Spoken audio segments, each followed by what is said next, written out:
Meraklı Tavşan. Yazan Elif Su Yılmaz.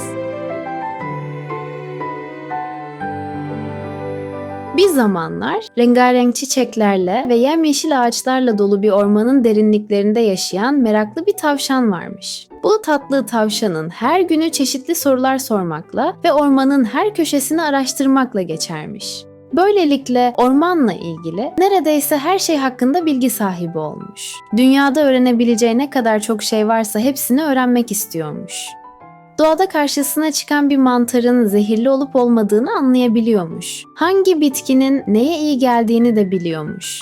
Arıların saniyede 200 kez kanat çırptığını, karıncaların kulakları olmadığı halde sesleri algılayabildiğini bile öğrenmiş ve bu bilgileri çok ilginç bulmuş. Araştırıp öğrendiği bilgileri ormandaki arkadaşlarıyla da paylaşıyormuş. Ormanda yaşayan bütün hayvanlar meraklı tavşanı çok seviyorlarmış. Merak ettikleri bir şey olduğunda hemen koşup ona soruyorlarmış.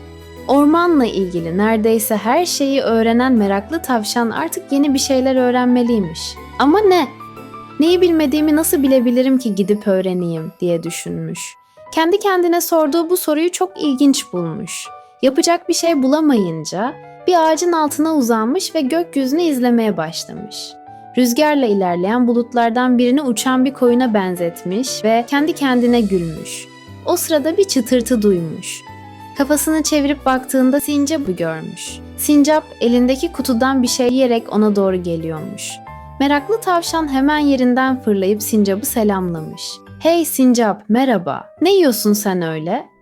Sincap, "Patlamış mısır, al, sen de tadına bak. Şehirde yaşayan insanlar hep bunlardan yiyorlar," demiş. Tavşan şaşırmış. "Şehir mi? Ben hiç şehir görmedim. Nasıl bir yer orası?" diye sormuş. Birlikte mısır yerlerken sincap ona şehirden ve oradaki kalabalıktan bahsetmiş. Her yerde rengarenk ekranların olduğunu ve insanların sürekli bir şeyler yiyip içtiğini anlatmış. "Bizim ormanımıza hiç benzemeyen bambaşka bir yer," demiş. Tabii ki bizim meraklı tavşanın kulakları dikilmiş. "Benim hemen şehre gidip orası hakkında da her şeyi öğrenmem gerek," demiş. Sincap onun heyecan içinde ağaçtan aşağı inmesini izlemiş. Meraklı tavşan bembeyaz tüylerini taramış, atkısını güzelce bağlamış ve yanına bir tane havuç almış. Artık yola çıkmak için hazırmış. Sincap, "Aman dikkat et dostum. Benim şehre 3. gidişimde ama senin ilk gidişin. O yüzden senin için tehlikeli olabilir," diyerek onu uyarmış. Ama bizimki ne olursa olsun bu maceralı yolculuğa çıkmaya kararlıymış. Arkadaşıyla vedalaşmış ve zıplaya zıplaya uzaklaşmış. Kilometrelerce zıplayan meraklı tavşan hem çok yorulmuş hem de karnı çok acıkmış. Bir nehrin kenarında mola vermiş ve yanında getirdiği havucu afiyetle yemiş. Şırıl şırıl akan nehrin kenarında dinlenmek tavşana çok iyi gelmiş. "Burada biraz uyusam ne güzel olur," diye düşünmüş. Ama bir an önce şehre varmak istiyormuş. Enerjisini toplamış ve zıplayarak yoluna devam etmiş. Sonunda uzaktan şehrin binaları görünmüş ve tavşan sevinçle haykırmış. "Yaşasın!" Meraklı tavşan şehre vardığında gözleri kocaman açılmış. Burada her şey çok hızlı hareket ediyormuş. Arabalar, insanlar, bisikletler ve daha bir sürü şey. Her yerden başka bir gürültü geliyormuş. Burada ormandaki sakin hayattan eser yokmuş. Kaldırımlarda yürürken kocaman binalara bakıp kaç katlı olduklarını saymaya çalışmış. Yolda karşısına çıkan bir restoranın camından içeri bakmış. Tıpkı sincapın dediği gibi insanlar hapur hupur bir şeyler yiyorlarmış. Sonra bir pastanenin penceresine yaklaşmış. İçeride oturanlar ellerindeki ışıklı ekranlara bakarak kahve içiyorlarmış. İnsanların konuşabilme yeteneği olduğunu biliyormuş ama şehre geldiğinden beri kimsenin birbiriyle konuştuğunu görmemiş. Bunu çok ilginç bulmuş. O sırada birden bir bağırtı kopmuş ve tavşan korkudan 2 metre havaya zıplamış. Bu gürültü çığlık çığlığa ağlayan 2 çocuktan geliyormuş. İstedikleri oyuncaklar alınmadığı için kaldırımlarda avaz avaz ağlıyorlarmış. Anne babaları da onlara kızıp bağırıyormuş. Çünkü evlerinde çok sayıda oyuncak varmış ama çocuklar onları sürekli bozup kırıyorlarmış ve yeni oyuncak istiyorlarmış. Kaldırımda yürüyen aile tavşana yaklaştıkça ağlama ve bağırma sesleri artıyormuş. Kulakları çok ağrıyan tavşan Bu gürültücü aileden uzaklaşmak için zıplayarak caddeye yönelmiş.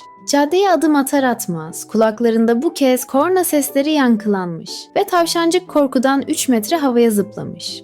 Caddede son hızla giden bir arabanın altında kalmaktan son anda kurtulan tavşancık nefes nefese kalmış. Hemen koşup bir ağacın altına sığınmış. Ama burada da hışırtılı bir gürültü varmış. Ayaklarının altındaki cips ambalajlarını fark edince sesin onlardan geldiğini anlamış. Etrafında bir sürü plastik şişe de varmış. Bir an için insanlar çöplerini ağaçların altına mı atıyorlar yoksa diye düşünmüş. Sonra dünyanın en zeki canlısı olan insana böyle bir davranışı yakıştırdığı için kendinden utanmış.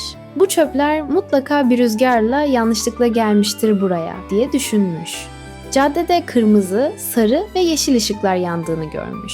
Arabaların ve insanların bu ışıklara göre durduklarını ve hareket ettiklerini anlamış.